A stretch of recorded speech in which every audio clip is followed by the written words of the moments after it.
So Meditech optimization is our priority here.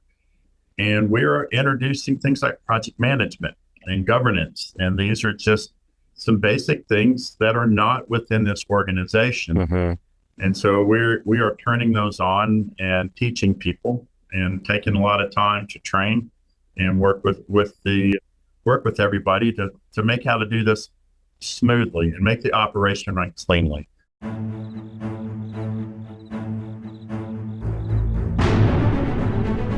Welcome to the Risk Never Sleeps podcast, in which we learn about the people that are on the front lines delivering and protecting patient care.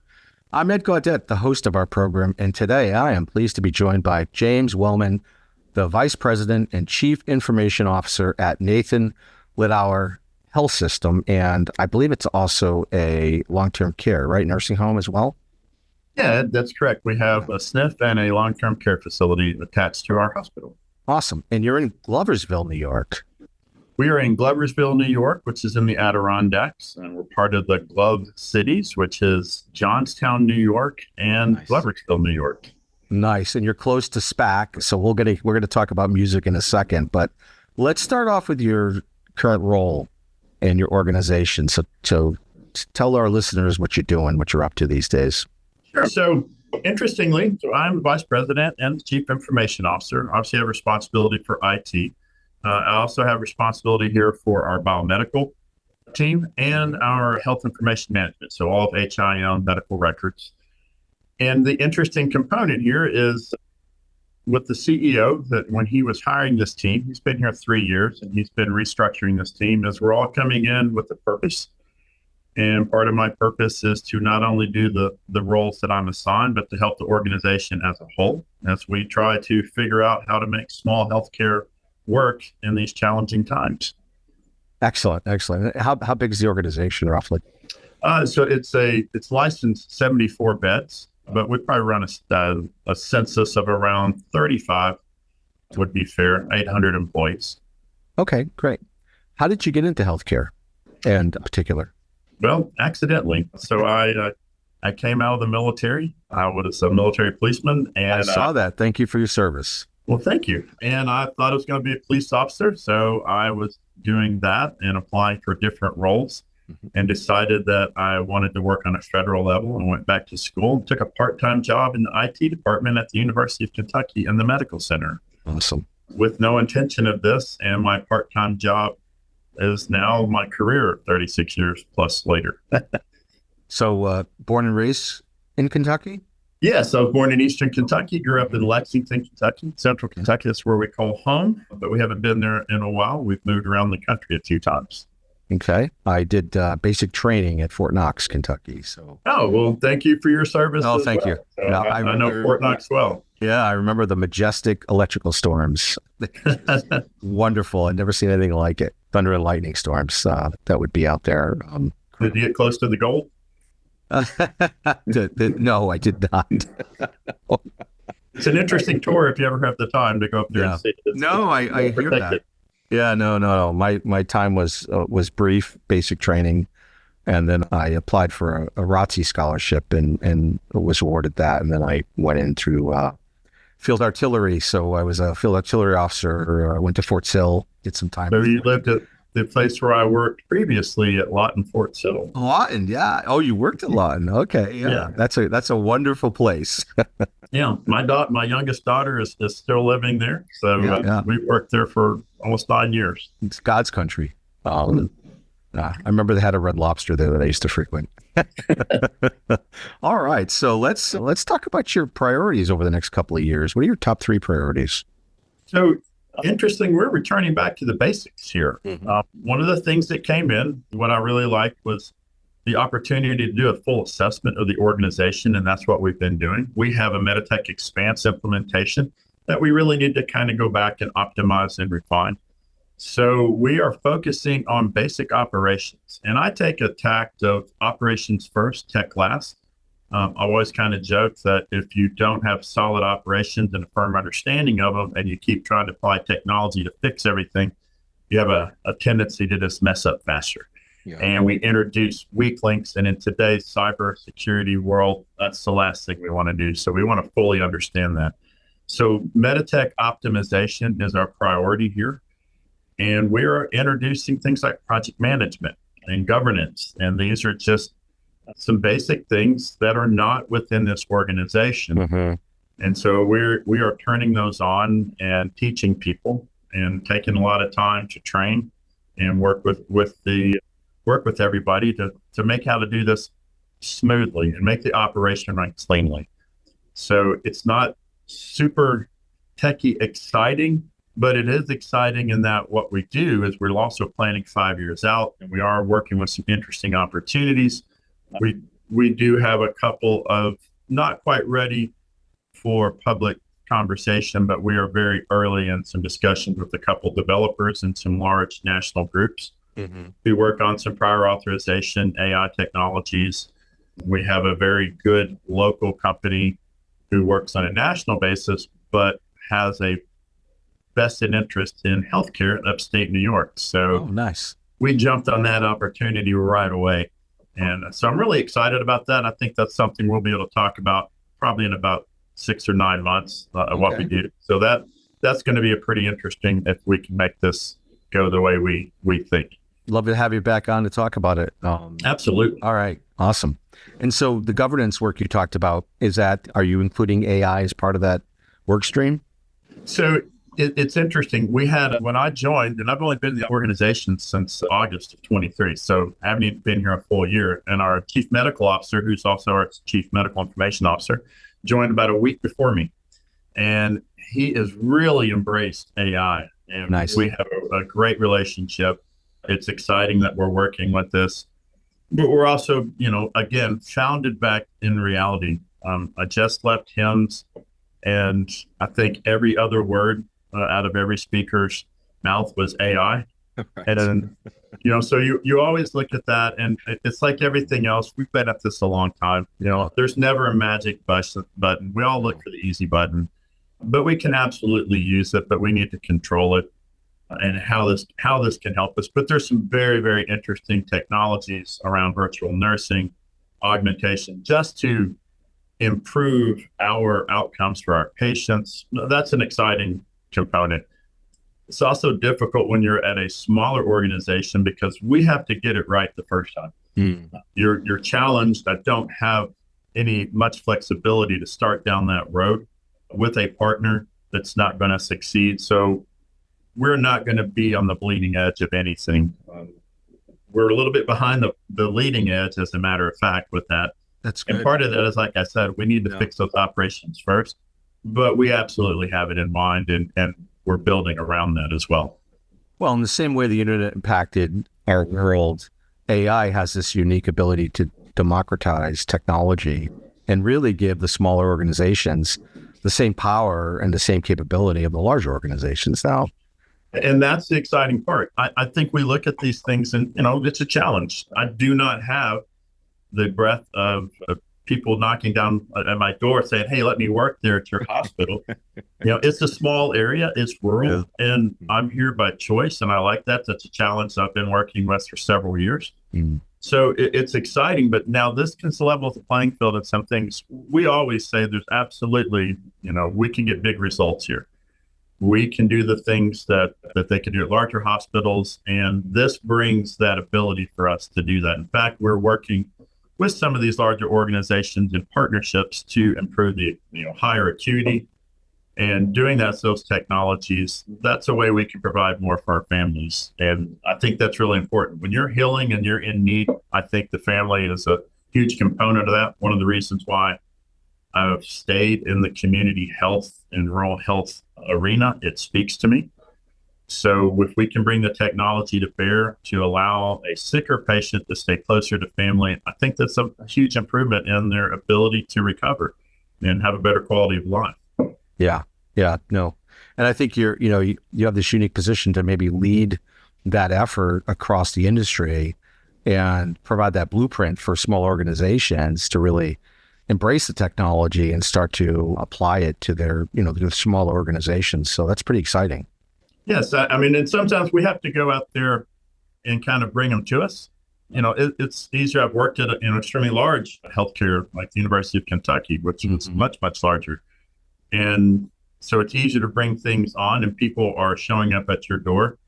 But here we have to vet those very cautiously.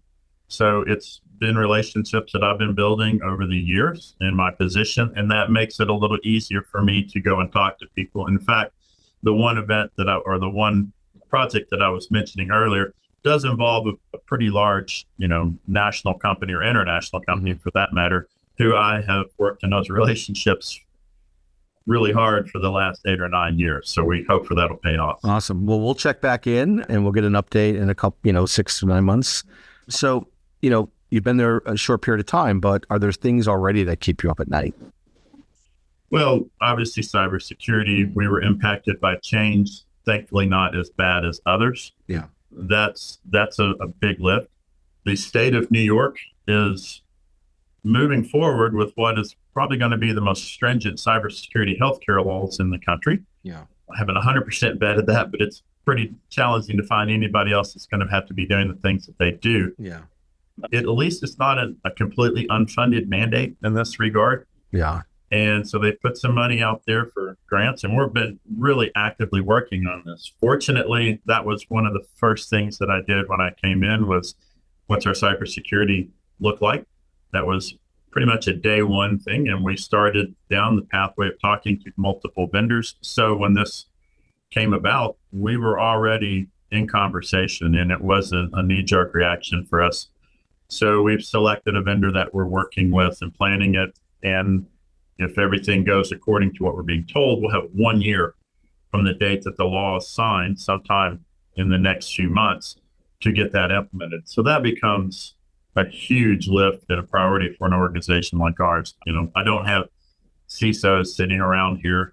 No one can find them. So you know how hard it is to recruit them in Gloversville, New York.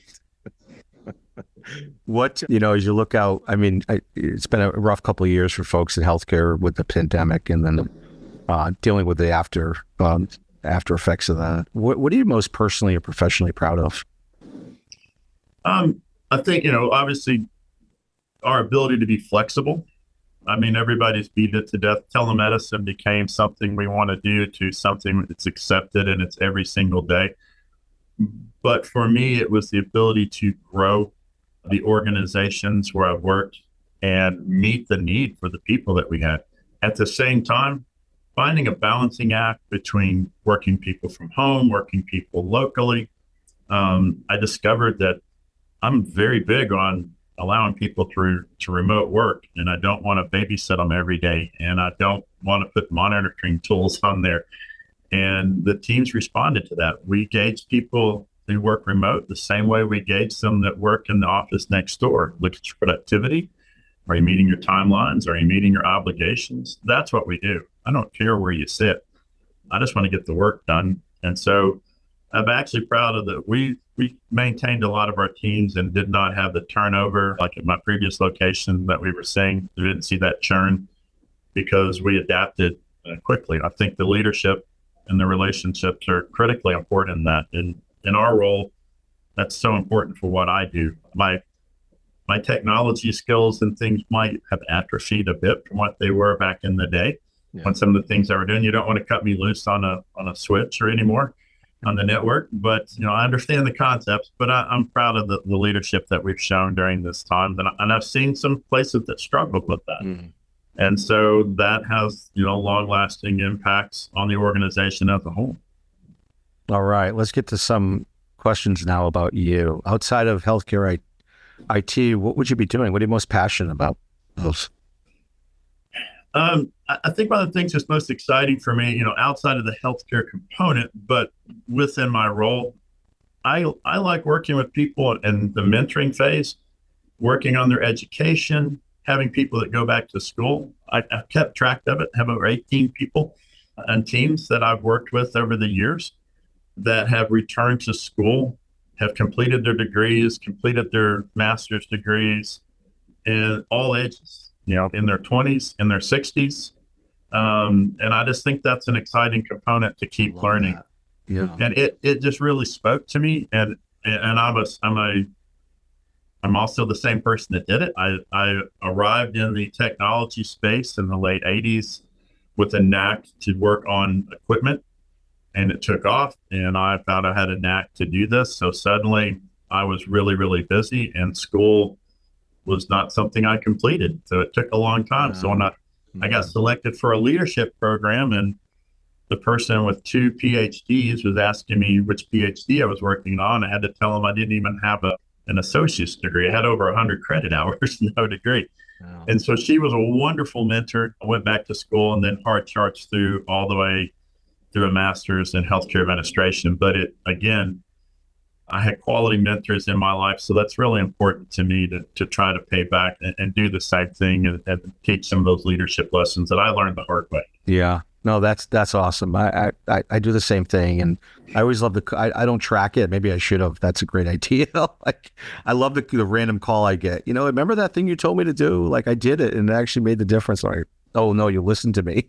Yeah, no, I mean, it's exciting because you get people come in, and this one I know it stresses people out, but I also take the tact of the people that are on our teams, so that we're teammates together. If they get a wonderful opportunity that's outside of my organization, I'm writing a letter for them.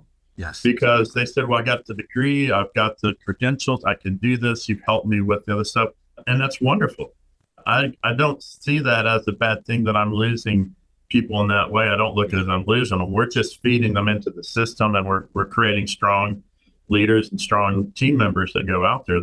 That to me, if those people can come back and say, hey, you helped me, that's a pretty cool feeling.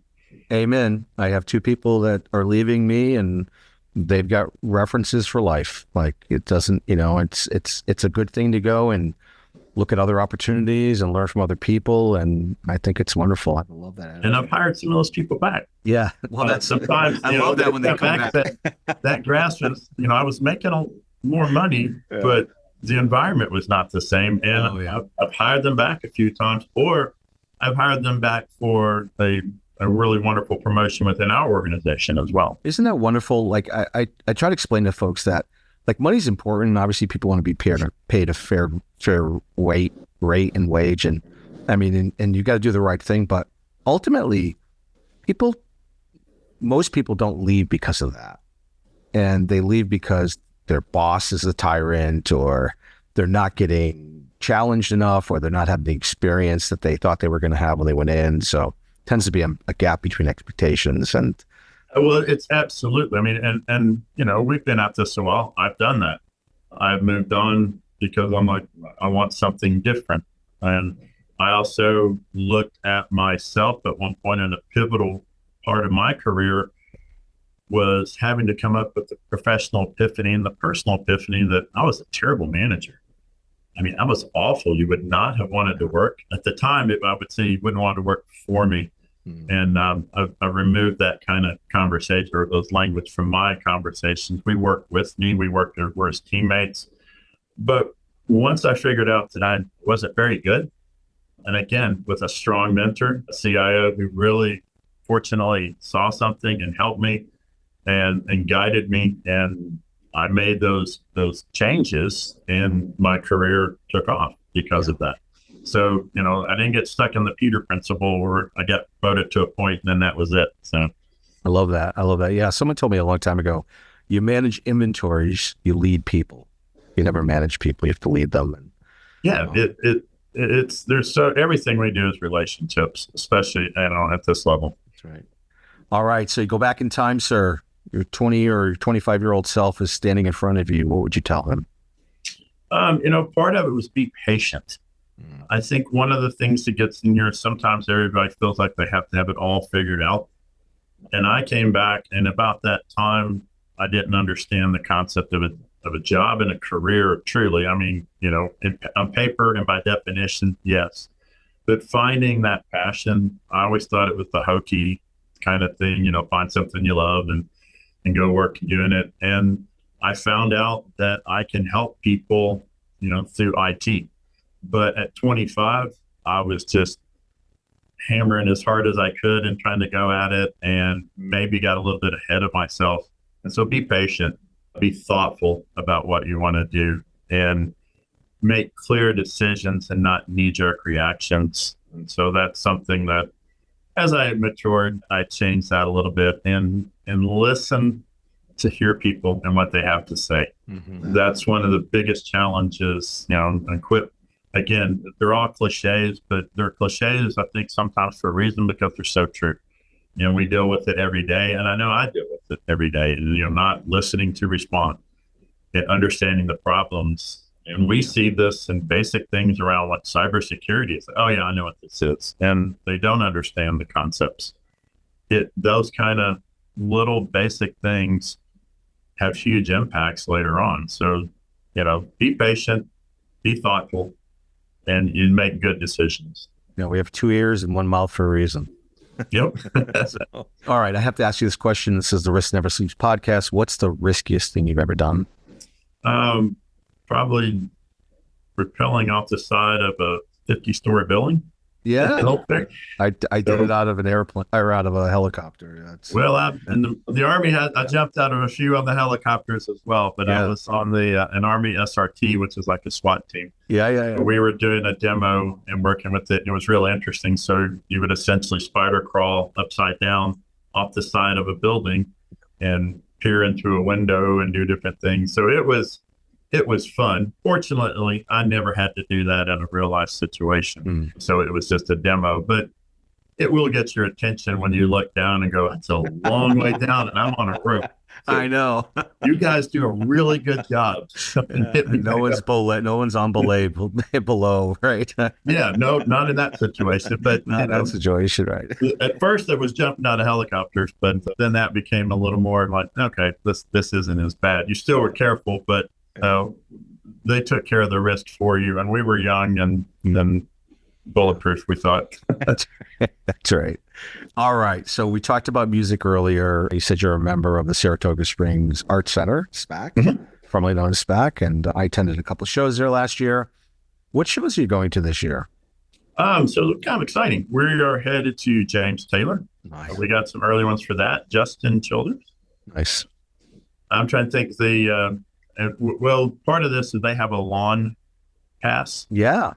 So we missed out on just not being new. We didn't understand. So we did not jump into the lawn passes, but now we're buying them independently. So there's a whole lot of shows that they show for everything. Hootie and the Blowfish. Oh, nice. Will come in. So I think I can sit on the lawn and relax and enjoy it. $17. I feel like we're the same generation. Like are you the Atari 2600 generation? Oh yeah, maybe. So we always ask, "What was your first?" Well, my first gaming cartridge was this, and my first computer was a C64. Oh, nice. With the tape drive. I thought I was something. Yeah, that's awesome. Dungeons and Dragons. Yep, back in the old days. I actually still have all my original books from the 8 Yeah, man, those are fantastic. Then it was kind of interesting now that I'm seeing this resurgence in it. It seems like that it's out of the back room and it's crazy. Seeing these huge stars are like, oh no, we have Dungeons and Dragons days and we play for the whole weekend. They do, yeah. Yeah, and so I was like, oh wow, old school. We thought it was fun. We actually played in the Army. Yeah. Oh, you did? Oh, no, okay. Yeah, because we had 24 on, 24 off shifting where I was in Europe, and so you finding something to do, and if you had to sit there and stay awake for the whole time, we played Dungeons and Dragons. Do you still have your characters? Do you remember what your characters were? Or? I've got the books, but it's been a while. That kind of got taken over, and of course I kind of went on through all the iterations. Yeah. And I've kind of stepped away from that now. It's just don't. No, I know. Yeah, no. So it's always good to go back and look at it, though. Yeah, I think I kind of stopped at Warcraft, and I think my kids like that be like, Dad, you got to probably maybe stop. So. I have a friend that still, he told me he stopped gaming, but he had a gaming chair, and it's pretty. I might do a couple things on the iPhone, but I'm not going to wake up at 3:00 in the morning and go do a raid with somebody these days. I'm not going to see in front of Tempest or Defender. No. I think I'll look back, as like, oh, that was a good time. And I'll move on. Cool. All right. So Desert Island, you can bring 5 albums with you. What would they be? Wow. 5? I'm all over the place. So Squeeze, 45 singles. I'm a huge Squeeze fan. Nice. Warren Zevon. Nice. All right. So Warren, absolutely one of my all-time favorites. His greatest hits, but some of his stuff is just so eclectic, and he was So such an interesting poet and underappreciated. And so many people like songs of his that they don't even know that's right. are his. Right. So he's always a really, really fun one for me. Beach Boys, Pet Sound. I'm going to your desert island, sir. So yeah, I 3 for 3 already. Listen to over and over and over. But then we're going to go way out in left field, and I'm a huge Bluegrass fan. So, I'm a Bill Monroe guy. They went to ask which one. So, which of these? So I'm kind of like Bill Monroe at Flat and Scruggs. I just like the sound of it. I think maybe obviously being from Kentucky, that might play into that a little bit. I grew up around it quite a bit and what we did. And then we go back into the country and maybe Waylon Jennings. Nice. Waylon was somebody that really original outlaw. Yeah. It was just an honest of this is who he was. I always liked that. And my last one I'll throw in there be James Taylor. Okay, James Taylor. And I've never seen him, so I'm really, really excited to go and see him in concert this year. Oh, it's going to be a great show. I'm jealous. Hopefully he'll bring us some special guests. There you go. We talked about the Dead, and I don't know if you've heard of or listened to any Jerry Garcia Bluegrass. But you should check it out if you like Bluegrass. He did a couple sessions there. There was some people, if they go back into the Dillards, who kind of transitioned to the folk and stuff. So, I'm a frustrated wannabe musician. I used to play violin and fiddle and just quit in high school for some reason and never took it up again. I keep trying to get back. So now I'm looking at a guitar going, I got to start taking lessons again. I was drums in high school. I had a band in high school. I quit. I tried to get a couple of my daughters to play. And then I played, one of my daughters took to it. I just could never get the guitar down. It's never too late. So we have a hospital band, and they play all over the region. And their name Littauer is their name. Nice. Yeah, it's pretty neat. The CEO's wife is the lead singer. The vice president of our HR is our drummer. We have the chair of our OB department is the lead guitarist. So I love that. I did the same thing. I worked at Improv. You probably know of Improvada, the Tapping folks. And I started a house band there. And we had people from support and finance and product. And it was fantastic. It's like, and they're really good. So I went to their very first introductory concert. They knew a few songs. Now they're up to around 50. And now they're getting booked at different places all around the region. Great. It's pretty fun. So they play our events, obviously, but they're just playing a bar at St. Patrick's Day. So I thought that was pretty neat. We only did the company shows events, but well, that was the intent, I think. But they're really good, and they took off. That's terrific. And they're tight. They sound really good, so it's kind of fun. Cool. Last question: what advice would you give to folks that are first trying to break into cybersecurity or IT or healthcare?